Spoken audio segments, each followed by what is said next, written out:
वंदे मातरम बच्चों। कक्षा 9 में आज हम पढ़ रहे हैं हिंदी में अध्याय 4 माखनलाल चतुर्वेदी।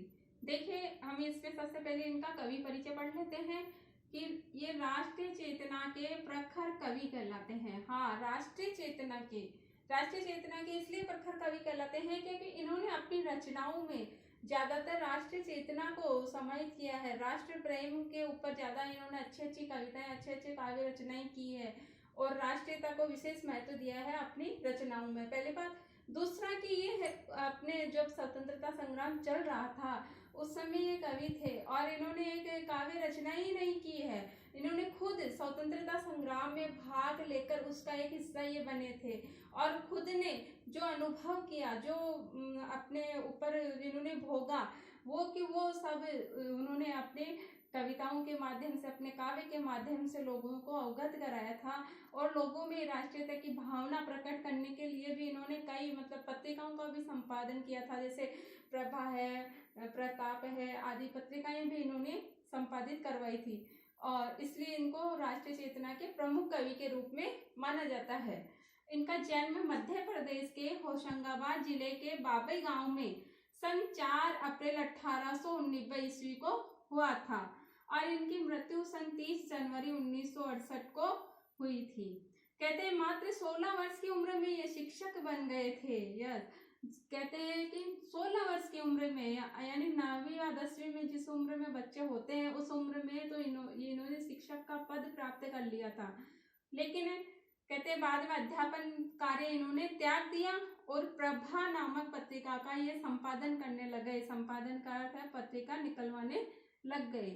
पर्याप्त मात्रा में इन्होंने काव्य रचना की और इनकी प्रमुख काव्य कृतियां हिम किरटनी जो 1942 ईस्वी में इन्होंने लिखी, हिम तरंगनी 1948 ईस्वी में लिखी, माता 1952 ईस्वी में लिखी और बापू, ये इनकी काव्य रचनाएं हैं। काव्य रचना का अर्थ है इन रचनाओं के अंदर इनकी कविताएं संग्रहित है जो इन्होंने लिखी थी, इसलिए इनको कहा गया काव्य रचना। अब देखिए, इन्होंने नाटक जो लिखे वो कृष्ण अर्जुन युद्ध प्रमुख नाटक है इनका, जो उन्होंने 1918 ईस्वी के अंदर लिखा था। राष्ट्रीयता की भावना के कारण इनको एक भारतीय आत्मा के नाम से भी जाना जाता है। हाँ, इनको एक भारतीय आत्मा की उपाधि भी इनको मिली थी क्योंकि इनकी रचनाओं में विशेष रूप से राष्ट्रीयता की जो भावना है वो विशेष रूप से मिलती थी, इसलिए इनको एक भारतीय आत्मा के रूप में जाना गया, इसलिए प्रसिद्ध थे ये। और गद्य साहित्य में गद्य रचनाएं भी इन्होंने लिखी, काव्य तो लिखा, कविताएं तो लिखी, कहानियां उपन्यास वगैरह भी इन्होंने लिखे, नाटक वगैरह लिखे, तो इसलिए गद्य रचनाओं में इनको कहा जाता है साहित्य देवता। गद्य रचनाओं में साहित्य देवता और साहित्यकारों में ये दादा के नाम से प्रसिद्ध थे। साहित्यकार इनको दादा नाम कहकर पुकारते थे, इनको माखनलाल चतुर्वेदी को। और इनका जो संपूर्ण साहित्य है वो चतुर्वेदी रचनावली के नाम से 10 भागों में प्रकाशित करवाया गया है। चतुर्वेदी रचनावली, इतना अच्छा साहित्य और इतनी बड़ी मात्रा में इन्होंने हमें साहित्य उपलब्ध करवाया कि उसको 10 भागों में प्रकाशित करवाया गया और इनको पद्म भूषण व साहित्य अकादमी पुरस्कार भी मिले हुए हैं, इनसे भी ये सम्मानित हो चुके हैं। अब देखिए, हम इस पाठ के शब्दार्थ देख लेते हैं। कोकिल यानी कोयल, इस पाठ का ही नाम है कोकिल और केदी और कोकिल, केदी और कोकिल।